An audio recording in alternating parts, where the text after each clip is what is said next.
ॐ नमः श्रीयतिराजाय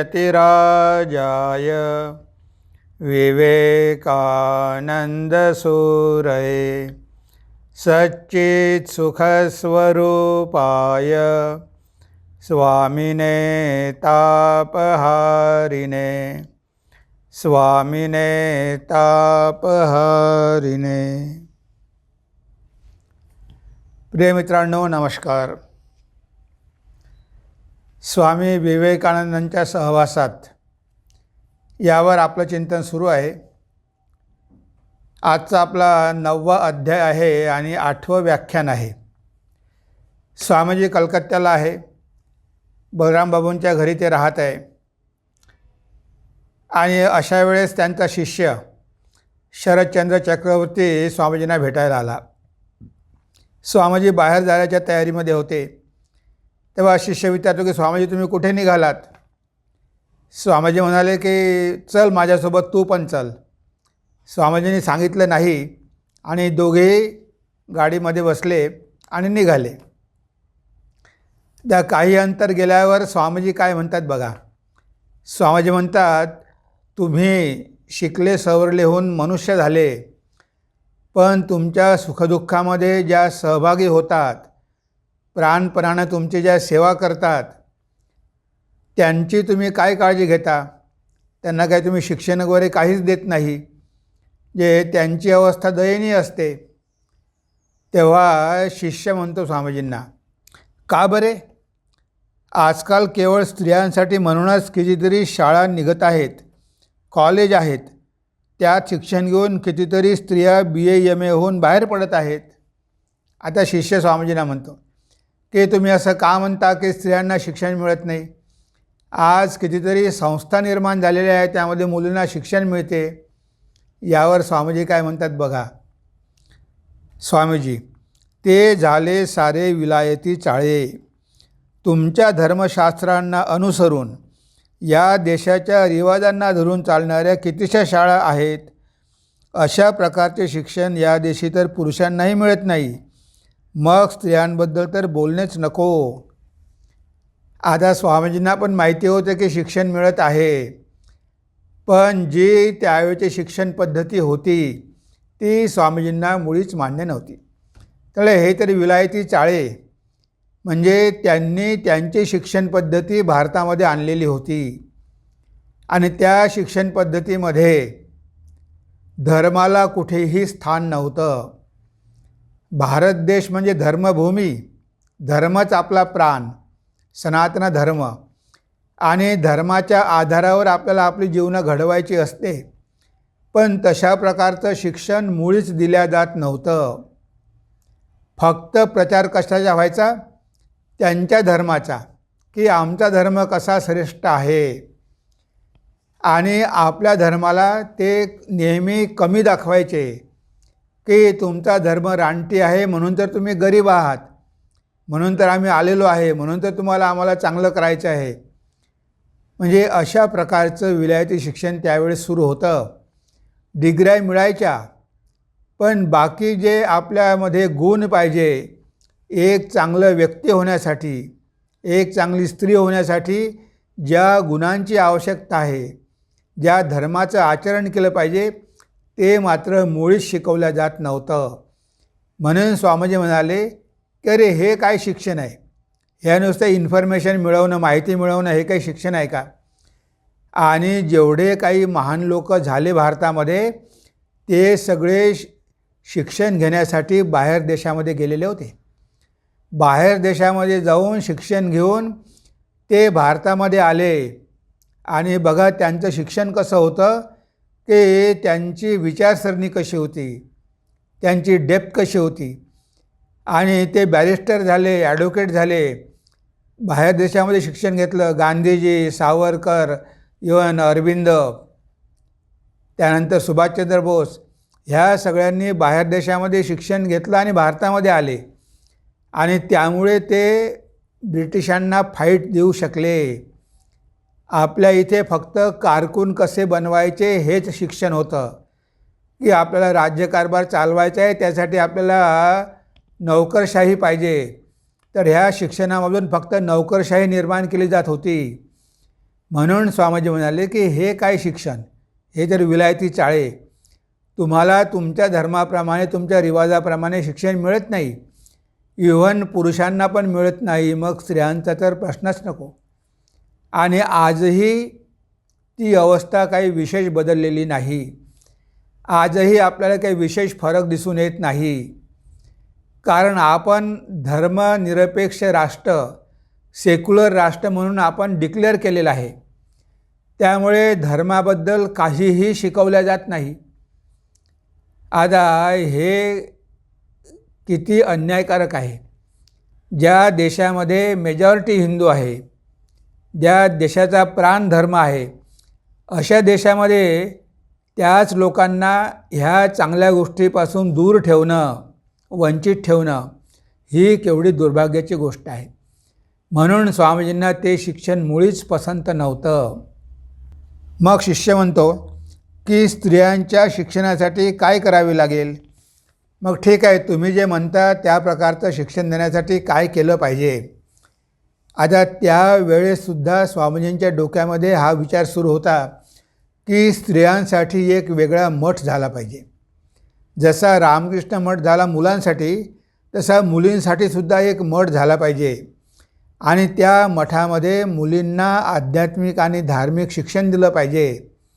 आणि त्या मठामध्ये ज्या ब्रह्मचारिणी होतील, ज्या संन्यासिनी होतील, त्यांनी ह्या कार्याची जबाबदारी घेतली पाहिजे. की बघा स्वामीजी काय म्हणतात, पुरुषांच्या शिक्षणाची जशी केंद्रे उघडण्यात येतील, तशीच स्त्रियांच्याही शिक्षणासाठी उघडावयास हवीत. सुशिक्षित व सच्चरित्र ब्रह्मचारिणी या केंद्रातील स्त्रियांच्या शिक्षणाचा भार घेतील. पुराण, इतिहास, गृहकृत्ये, कला, कौटुंबिक जीवनातील कर्तव्य व आदर्श चारित्र्य घडविण्याला सहाय्यक असणारे नीतिनियम आधुनिक विज्ञानाच्या मदतीने शिकवावयास हवेत. धर्मपरायणता, नीतिपरायणता विद्यार्थिनींच्या अंगी बाणवाव्यास हवी. त्या सुगृहिणी होतील असे कसून प्रयत्न कराव्यास हवेत. अशाच सुगृहिणींचे मुलेबाळे पुढे याबाबतीत अधिक उन्नती करू शकतील. सुशिक्षित आणि नीतिपरायण मातांच्या पोटीच थोर लोक जन्माला येतात. आज पाहावे तर तुम्ही स्त्रियांना कामे करणारी यंत्रे करून ठेवली आहे. अरे राम, तुमच्या शिक्षणाचे अखेर हेच का फळ. आधी स्त्रियांचा उद्धार कराव्यास हवा. सर्वसामान्य जनतेत जागृती उत्पन्न कराव्यास हवी. तरच देशाचे भारतवर्षाचे कल्याण होईल. आता इथे स्वामीजींनी बघा किती आपल्याला स्पष्ट सांगितलेलं आहे की जशी मुलांसाठी केंद्र होतील तशी मुलींसाठी पण झाली पाहिजे. आणि हे शिक्षण देण्याचं कार्य कुणी केलं पाहिजे, स्त्रियांनीच केलं पाहिजे. मुलींना शिकवण्याचं कार्य हे स्त्रियांनीच केलं पाहिजे. आणि त्या स्त्रिया कशा पाहिजे, ब्रह्मचारिणी, सच्चरित्र, आध्यात्मिक. आणि त्या स्त्रियांनी अशी केंद्र सुरू करून मुलींना अशा प्रकारचं शिक्षण दिलं पाहिजे, भारतीय पद्धतीनं शिक्षण दिलं पाहिजे. त्यासाठी तर स्वामीजींनी आयर्लंडवरून मिस मार्गारेट नोबल भगिनी निवेदिताला भारतामध्ये आणलं. तिला सांगितलं की तू मुलींसाठी शाळा सुरू कर आणि भारतीय पद्धतीनं त्यांना शिक्षण दे. म्हणजे स्वामीजींना स्त्रियांविषयी किती तळमळ होती की स्त्रियांचा पण विकास झाला पाहिजे.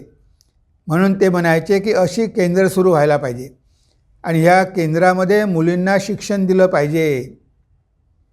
निवेदितांच्या शाळेमधून कितीतरी अशा चांगल्या चांगल्या मुली बाहेर पडल्या आणि त्यांनी शारदा मठाची सुरुवात केली. बघा, म्हणजे अशा जर मुली सुगृहिणी झाल्या, चांगल्या प्रकारच्या माता झाल्या, चांगल्या प्रकारच्या पत्नी झाल्या, तर अशा स्त्रियांच्या पोटीच महापुरुष जन्म घेतील.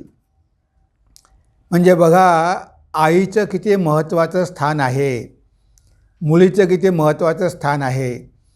तिला फक्त माहिती दिल्यामुळे होणार नाही, त्यासोबत पुराणामधल्या, शास्त्रामधल्या गृहकर्तव्य, चारित्र्य कसं घडवावं ह्या सगळ्या गोष्टी त्यांना शिकवाव्या लागतील. हे आपल्याला स्वामीजी सांगत आहे. की नुसतं त्यांना फिजिक्स केमिस्ट्री मॅथमॅटिक्स शिकवून होणार नाही, नुसते भौतिक गोष्टी शिकवून होणार नाही. त्या काय पैसे कमावतील, पण त्यांचं जीवन घडलं पाहिजे. जीवनाचा उद्देश काय, आपलं कुटुंब कशा प्रकारे चांगल्या प्रकारे करायचं, हे सगळं स्त्रिया करतील. पण केव्हा, त्यांना जर योग्य शिक्षण मिळालं तर. अशा योग्य शिक्षण मिळालेल्या माता आपल्या घरच्या मुलांवर पण ते संस्कार टाकतील आणि त्यामधून भविष्यातले चांगले नागरिक निर्माण होतील. म्हणून स्त्रियांची उन्नती करणं हे अगदी महत्त्वाचं आहे. नुसतं पुरुषांचा विकास करून चालणार नाही, तर पुरुषांसोबत स्त्रियांचाही विकास झाला पाहिजे. हे स्वामीजींना अपेक्षित होतं. म्हणजे मुलींसाठी वेगळी शाळा. आणि याच आधारावर आपण बघतो, महर्षी कर्वेंनी पुण्यामध्ये मुलींसाठी संस्था सुरू केली. फक्त जे मुलींना शिक्षण दिलं जातं आणि त्यामध्ये जर हे विषय असतील, अशा प्रकारचं शिक्षण दिलं गेलं तर ह्या संस्थेमधून कितीतरी चांगल्या चांगल्या मुली बाहेर पडतील. त्या नोकऱ्या करतील, त्या कुठेही जरी असल्या तरी त्या सुगृहिणीच राहतील, चारित्र्यवानच राहतील. हे स्वामीजींना अपेक्षित होतं. म्हणजे जसं पुरुषांना शिक्षण मिळालं पाहिजे, पण स्त्रियांनासुद्धा मिळालं पाहिजे. आणि ते नुसतं भौतिक शिक्षण नव्हे, नुसते ॲकॅडमिक नव्हे, तर चारित्र्य निर्माण करणारं शिक्षण त्यांना पाहिजे होतं, की ज्या शिक्षणामुळे मुलींचं आणि मुलांचं चारित्र्य घडेल, ते नीतिमान होतील, ते धर्मशील होतील आणि अशा प्रकारे त्यांची प्रगती होईल. कारण शेवटी मन जर आपलं चांगलं असेल, मनामध्ये विचार पवित्र असेल, तर आपण जीवनामध्ये महान होणारच, आपण जीवनामध्ये आध्यात्मिक होणारच. पण ह्या बाबतीत शिक्षणामध्ये काहीही व्यवस्था नाही. मुलांच्या मनाची एकाग्रता कशी वाढवावी, त्यांची भक्ती कशी वाढवावी, त्यांचं वैराग्य, त्याग, सेवा, ह्या गोष्टी आपल्या शिक्षण पद्धतीमध्ये कुठेही बघायला मिळत नाही. त्यामुळे जर आईवडिलांनाच ह्या गोष्टी माहिती नसेल तर ते आपल्या पुढच्या पिढींना काय देणार. म्हणून स्वामीजी म्हणाले की असे केंद्र उघडायला हवे. आणि ही स्वामीजींची इच्छा पूर्ण झाली. 1953 साली शारदा मठ सुरू झाला आणि शारदा मठाद्वारे आज कितीतरी शाळा, कॉलेजेस चालवल्या जातात आणि त्या ठिकाणी स्वामीजींच्या पद्धतीप्रमाणे शिक्षण दिलं जातं. म्हणजे जे स्वामीजींचं स्वप्न होतं, त्यांची संकल्पना होती, ती मात्र आज सिद्ध झालेली आहे. आपण बघतो की त्याला उशीर लागला, पण आज शारदा मठाद्वारे अशा कितीतरी शाळा आणि कॉलेजेस आहे की ज्यामध्ये स्वामीजींनी सांगितल्याप्रमाणे शिक्षण दिलं जातं. आणि हेच स्वामीजींना अपेक्षित होतं. हे स्वामीजींनी बघा जवळजवळ 100 वर्षापूर्वी सांगितलं, 1897ला सांगितलं. जे 100-125 वर्षापूर्वी स्वामीजींनी सांगितलं की स्त्रियांना शिक्षण द्या, नुसत्या पुरुषांद्वारे विकास होणार नाही, पण त्यांना तुम्ही जे शिक्षण देणार आहात ते भारतीय पद्धतीनं द्या, नुसतं पाश्चात्य शिक्षण देऊन होणार नाही. त्या सुगृहिणी झाल्या पाहिजे, मग त्यांचे कुटुंबसुद्धा उन्नत होईल, त्यांची मुलंसुद्धा उन्नत होतील आणि अशा मातांच्या पोटीच महापुरुष जन्म घेतील आणि भारताला महान करतील. हे स्वामीजींचं स्वप्न साकार व्हायला उशीर लागला, पण आज मात्र हळूहळू आपण बघतो की मुलींच्या शाळा होत आहे. हे आता आपल्याला दिसायला लागलेलं आहे. तर स्वामीजी आणि शिष्य जात होते. एक महाकाली पाठशाळा होती. ती महाकाली पाठशाळा मुलींसाठी होती आणि दक्षिण भारतातील एका माताजींनी ती शाळा सुरू केलेली होती. आणि त्यांचा हाच उद्देश होता की मुलींना भारतीय पद्धतीनं शिक्षण देणं. ती शाळा बघण्यासाठी स्वामीजींना बोलावलेलं होतं आणि स्वामीजी शिष्यासोबत तिथे जात आहे आणि जाता जाताच गाडीमध्ये हे सगळं त्यांचं संभाषण होत आहे. ते शाळा बघायला जात आहे की माताजी कशा प्रकारे शाळा चालवतात, म्हणून ते रस्त्यामध्ये हे त्यांचं बोलणं होतं. शिष्य म्हणतो, पण महाराज गार्गी, खन्ना, लीलावती वगैरे सारख्या गुणवान शिक्षित स्त्रिया या देशात आता आढळतात कुठे? आता हा शिष्य विचारतो की पूर्वीच्या काळी आपल्या देशामध्ये तशा स्त्रिया होत्या, गार्गी होती, खन्ना होती, ह्या मीराबाई वगैरे होत्या, पण आजकाल तर आपल्या देशामध्ये अशा प्रकारच्या स्त्रिया दिसतच नाही. म्हणजे ह्या शिक्षण पद्धतीमुळे अशा स्त्रिया निर्माणच झाल्या नाही. स्वामीजींनी म्हटले की आपण अशा प्रकारे शिक्षण देऊन निर्माण केलं पाहिजे. तेव्हा ह्या भारतामध्ये अशा प्रकारच्या स्त्रिया नेहमीच राहणार आहे. म्हणजे भारतामध्ये चारित्र्यवान स्त्रियाचा कधीही अभाव नव्हता. जिजाबाई, भुवनेश्वरी, अहल्याबाई अशा कितीतरी स्त्रिया भारतामध्ये होत्या. त्या काळात पण होत्या, त्या पण धार्मिक होत्या, त्यांची संख्या कमी होती. पण भारतीय स्त्रिया आणि पाश्चात्य स्त्रिया यांच्यामध्ये जमीन आसमानचा फरक आहे, हे स्वामीजींना माहिती होतं. कारण त्यांनी भारतीय स्त्रिया पण बघितल्या होत्या आणि पाश्चात्य स्त्रिया पण त्यांनी बघितल्या होत्या. म्हणून स्वामीजी काय म्हणतात बघा. स्वामीजी म्हणतात, या देशात अशा प्रकारच्या स्त्रिया काही आजच्या घटकेला नाहीत. हा सीता सावित्रीचा देश. पुण्यक्षेत्र भारतवर्षात याही घडीला स्त्रियांमध्ये जे चारित्र्य, जो सेवाभाव, जसा स्नेह, जशी दया, तुष्टी आणि भक्ती वगैरे गोष्टी आढळून येतात, तशा साऱ्या पृथ्वीच्या पाठीवर अन्यत्र मला आढळल्या नाहीत. केवळ भारतवर्षातच स्त्रियांमधील लज्जा, विनय वगैरे गुण पाहून डोळे कसे निवतात. असले सुयोग्य आधार त्यांच्या रूपाने समोर असूनही तुम्ही त्यांची उन्नती करू शकला नाही.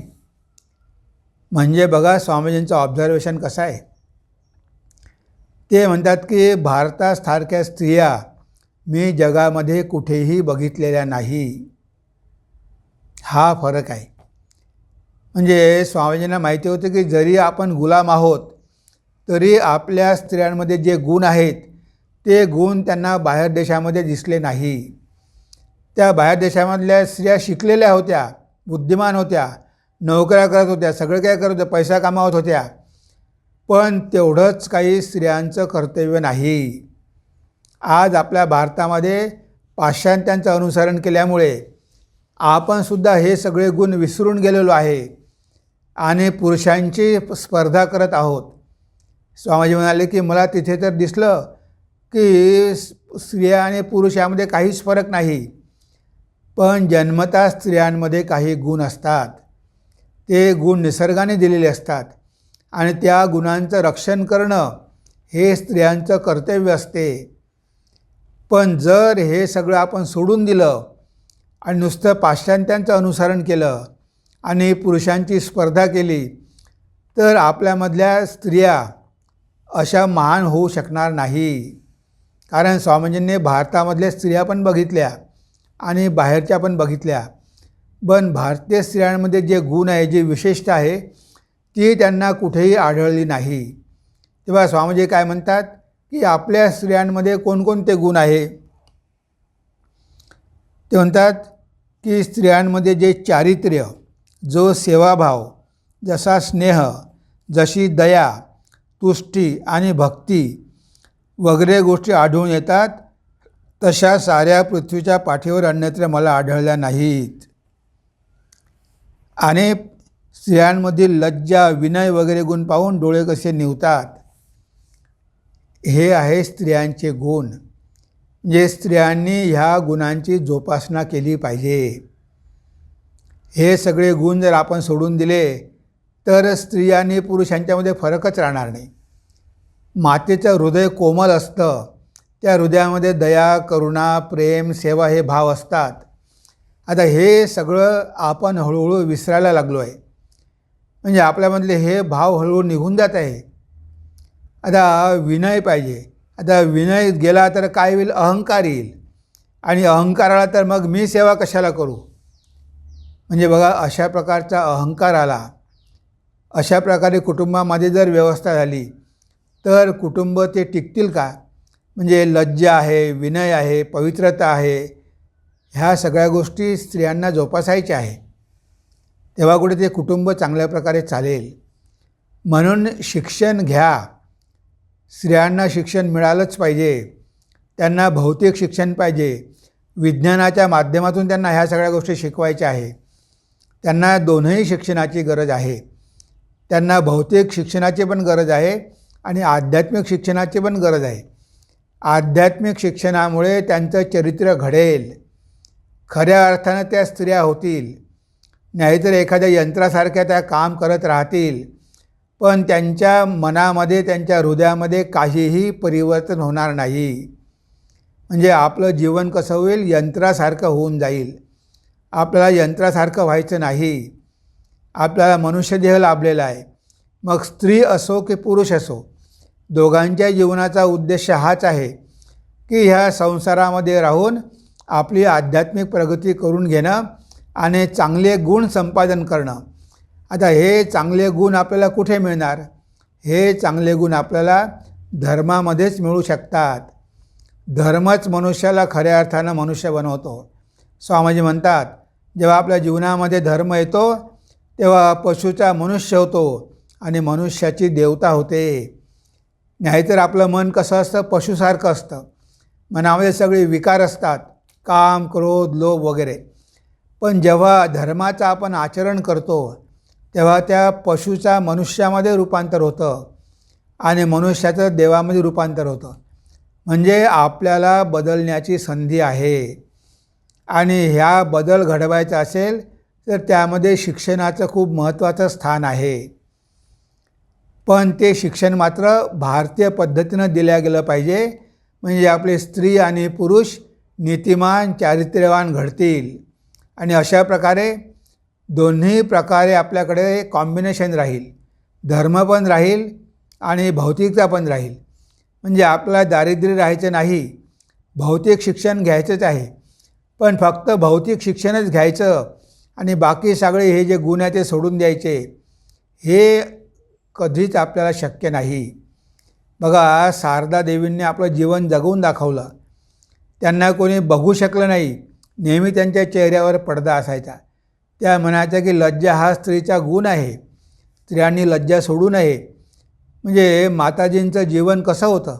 किती करुणा, किती प्रेम, किती सेवाभाव.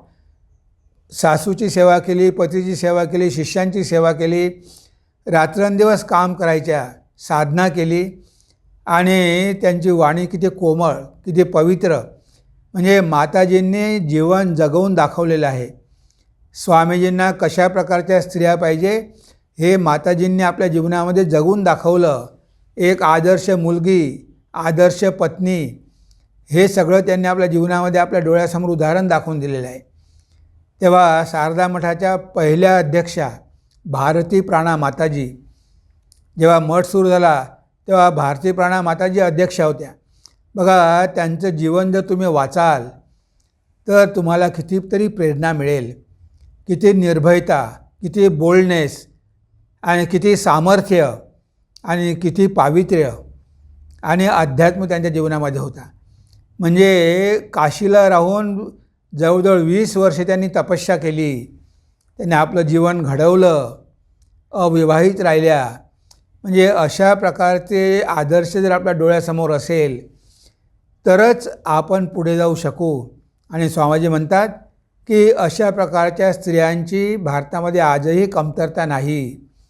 कारण हा स्त्रीचा सावित्रीचा देश आहे. आजही इथल्या स्त्रिया आणि पाश्चात्य स्त्रिया यांच्यामध्ये फार फरक आहे.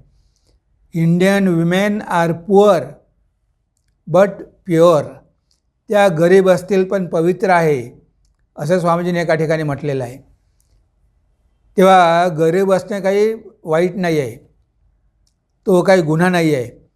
पण प्युरिटी पाहिजे, पवित्रता पाहिजे, तरच तर महापुरुष त्या स्त्रियांच्या पुढे जन्म घेतील. तर हेच आपल्या स्वामीजींनी इथे समजून दिलेलं आहे. आता शिष्य म्हणतो, आजच्या स्त्रीला कसल्या प्रकारचे शिक्षण देणे तुम्हाला इष्ट वाटते? आता हा सगळा विषय स्त्री शिक्षणाबद्दल आहे. कारण स्वामीजी मुलींची शाळा बघायला जात आहे. त्या मुलींच्या शाळेमध्ये कशा प्रकारचं शिक्षण दिलं जात आहे हे बघायला जात आहे. तेव्हा शिष्य विचारतो की आपल्या शिक्षण पद्धतीमध्ये कशा प्रकारे आपण मुलींना शिक्षण दिलं पाहिजे हे फार आवश्यक आहे. आणि स्वामीजी ते स्पष्ट करून सांगतात की त्यांना बाकी तुम्ही भौतिक शिक्षण द्या, पण त्यासोबतच ह्या गोष्टी पण त्यांना शिकवा. हे अतिशय आवश्यक आहे. कोणत्या गोष्टी ते स्वामीजी सांगतात. स्वामीजी धर्म, कला, विज्ञान, गृहविज्ञान, पाकशास्त्र, शिवणकला, आरोग्यशास्त्र वगैरे सारख्या विषयांची मूलतत्वे तरी त्यांना शिकवाव्यास हवी. कथा कादंबऱ्या तर मुळीच त्यांच्या हाती लागू देऊ नयेत. शिक्षणाने साऱ्याच बाबतीत डोळसपणा यायला हवा. आदर्शभूत स्त्रियांची चरित्रे सतत विद्यार्थिनींसमोर ठेवून त्यागाच्या उच्च व्रताबद्दल त्यांच्या मनात अभिरुची उत्पन्न कराव्यास हवी. सीता, सावित्री, दमयंती, लीलावती, खन्ना, मीरा वगैरेची चरित्रे स्त्रियांना समजावून देऊन त्याच आदर्शानुसार तुमची जीवने तुम्ही घडवा हे त्यांच्या मनावर ठसवाव्यास हवे. म्हणजे इथे स्वामीजींनी सांगितलेलं आहे की स्त्रियांना कशा प्रकारचं शिक्षण दिलं पाहिजे.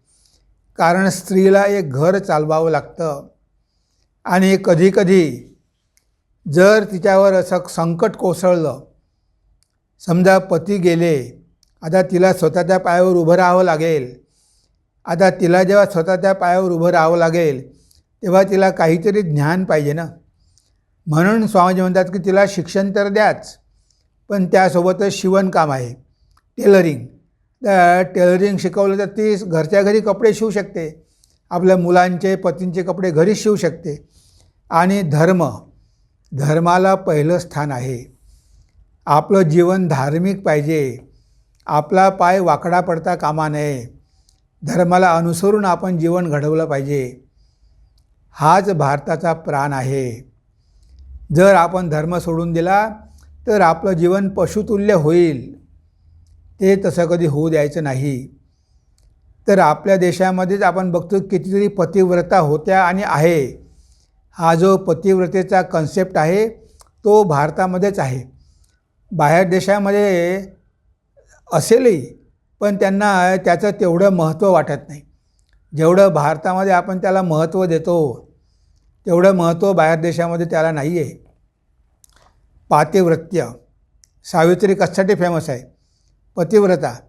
माझ्या स्वतःचा प्राण गेला तरी चालेल, पण मी माझ्या पतीसोबतच राहणार. म्हणजे त्यामुळे पतीचा प्राण ते परत घेऊन येऊ शकली. तेव्हा धर्म, कला, त्या कितीतरी प्रकारच्या कला आहे. त्या संगीत कला आहे, पेंटिंग आहे, अशा वेगवेगळ्या कला आहे. त्या कलांचं ज्ञान पण त्यांना दिलं पाहिजे. विज्ञान तर आपण त्यांना शिकवावंच लागेल, कारण विज्ञान शिकवल्याशिवाय आपण आज या जगामध्ये राहू शकत नाही. तेव्हा विज्ञान, सायन्स अँड टेक्नॉलॉजी हे तर पाहिजेच. गृहविज्ञान, ज्याला आपण होम सायन्स म्हणतो. आता होम सायन्स म्हणजे घर कसं मॅनेज करायचं हे स्त्रीला माहिती पाहिजे.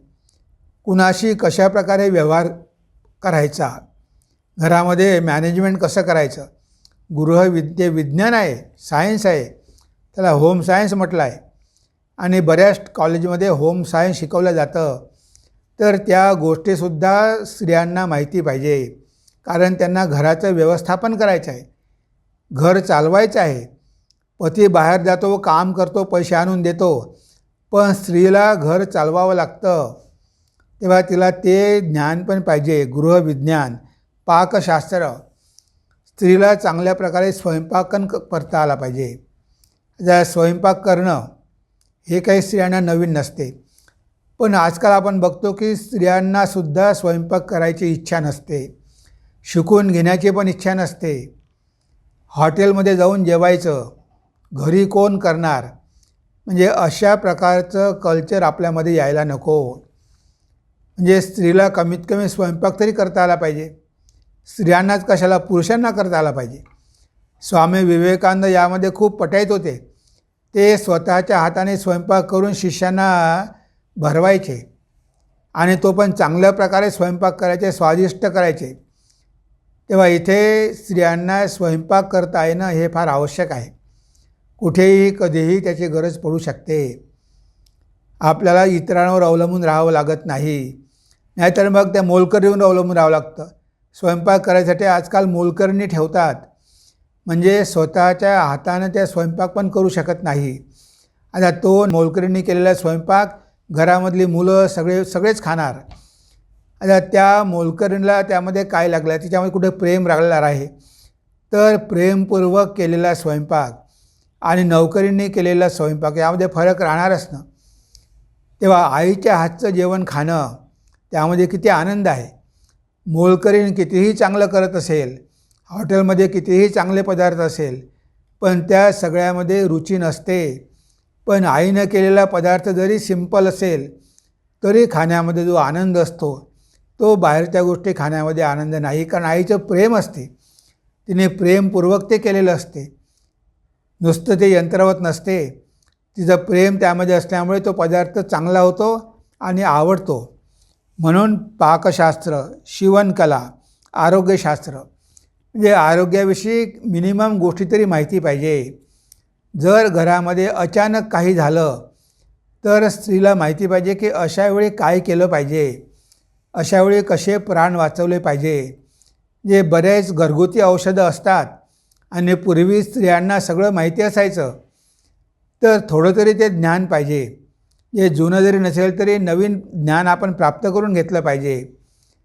पूर्वी तर आपल्याकडे आयुर्वेद होता, त्यामध्ये आपल्या किचनमधल्या कितीतरी गोष्टी, हळद आहे, मिरे आहे, ह्या सगळ्या गोष्टी ते वापरायचे आणि त्यामुळे छोटे छोटे आजार बरे व्हायचे.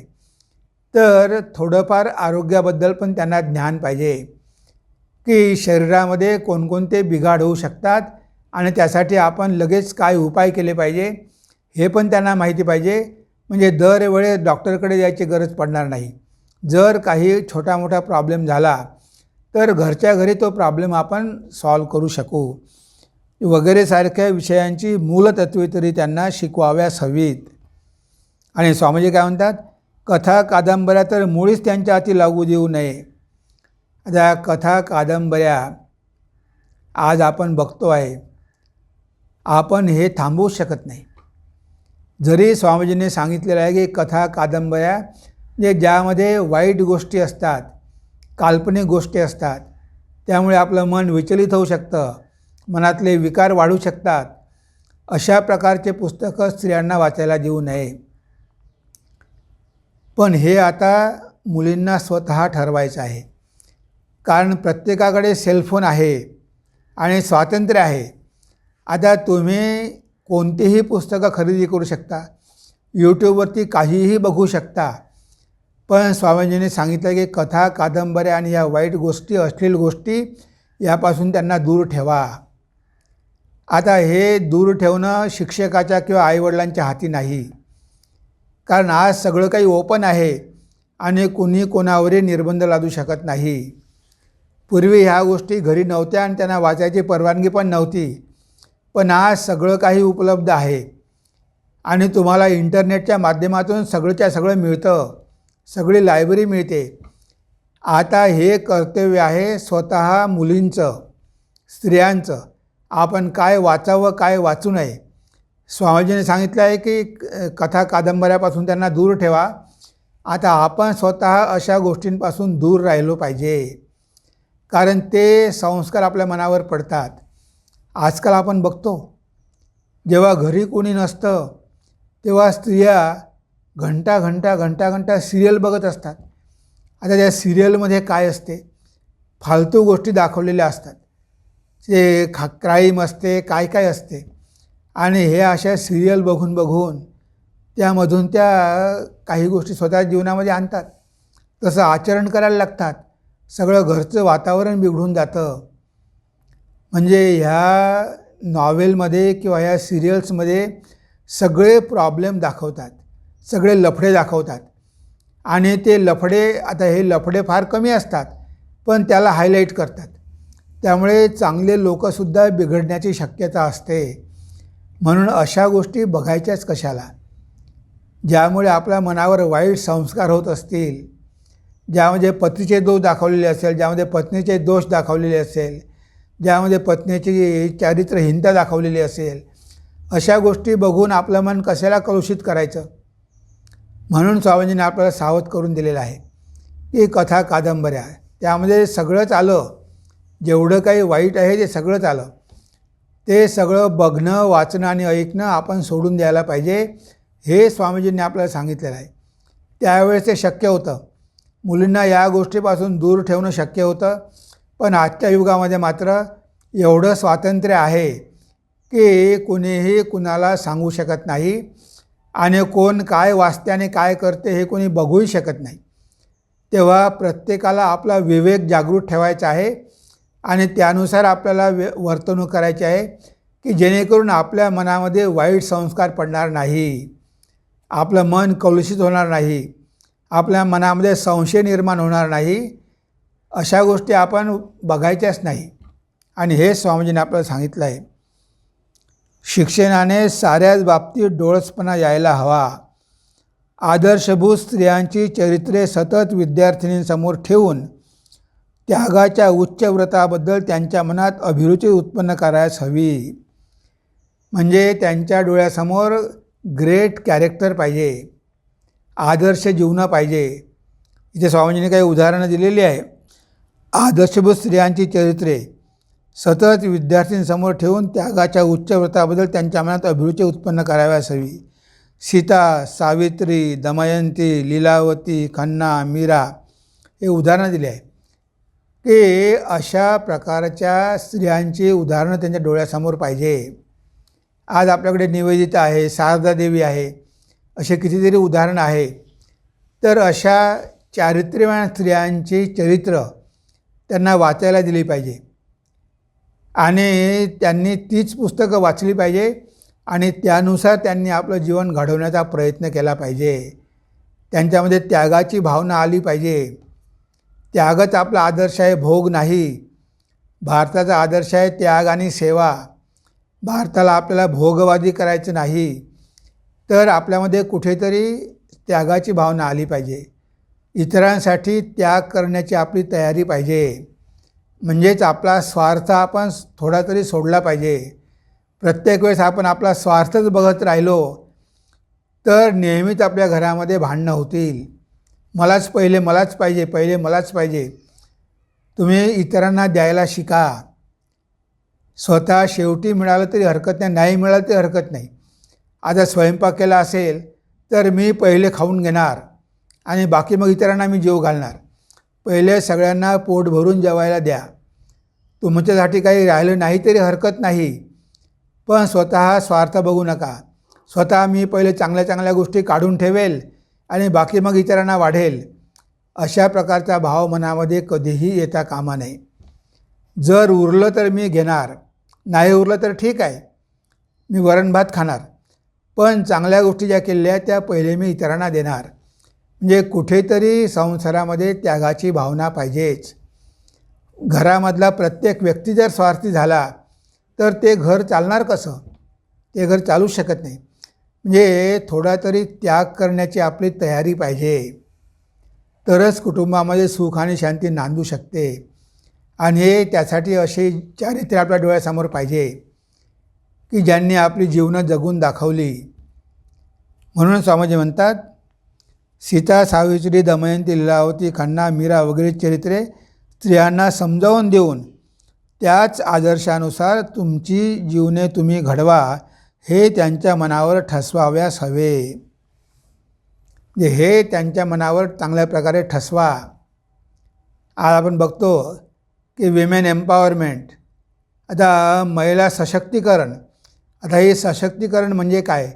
नुसतं आर्थिकदृष्ट्या सशक्तीकरण नव्हे, तर धार्मिक, आध्यात्मिक आणि नैतिकदृष्ट्या पण स्त्रियांचं सशक्तीकरण करणं आवश्यक आहे. आणि हे स्वामीजी सांगतात की तेच खरं सशक्तीकरण आहे. आता आपण एम्पॉवरमेंट ऑफ विमेन म्हणतो, फक्त काय त्यांना अधिकार द्या, त्यांना नोकऱ्या द्या, त्यांना पैसे कमावू द्या, पण ह्या गोष्टींबद्दल कोण सांगतं, कोण बोलतं? तेव्हा स्वामीजी म्हणाले की ह्या गोष्टी अतिशय महत्त्वाच्या आहे. ह्या गोष्टीमुळेच स्त्रिया शक्तिशाली होऊ शकतात. ह्या गोष्टींमुळे झाशीची राणी होऊ शकते, वीरमती होऊ शकते, लक्ष्मीबाई होऊ शकते, अहल्याबाई होऊ शकते. तर ह्या गोष्टी त्यांच्यामध्ये होत्या म्हणून त्या महान झाल्या. म्हणून सशक्तीकरण करायचं असेल तर त्यांना चारित्र्यवान करावं लागेल. फक्त भौतिक त्यांना गोष्टी देऊन किंवा भौतिक स्वातंत्र्य देऊन त्यांचं सशक्तीकरण आपण करू शकत नाही.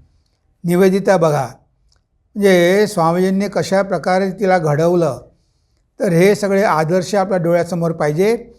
तेव्हा आपल्या स्त्रियांना योग्य शिक्षण मिळेल आणि भारताचा विकास होईल, हे स्वामीजी आपल्याला या चॅप्टरमध्ये सांगत आहे. तेव्हा आज आपण आपल्या चिंतनाला इथेच विराम देऊया. नमस्कार, धन्यवाद. ओम सर्वे भवन्तु सुखिनः, सर्वे सन्तु निरामया, सर्वे भद्राणि पश्यन्तु, मा कश्चित् दुःखभाग् भवेत्, मा कश्चित् दुःखभाग् भवेत्. ओम शांति शांति शांति. हरि ओम तत्सत्. श्रीरामकृष्णार्पणमस्तु.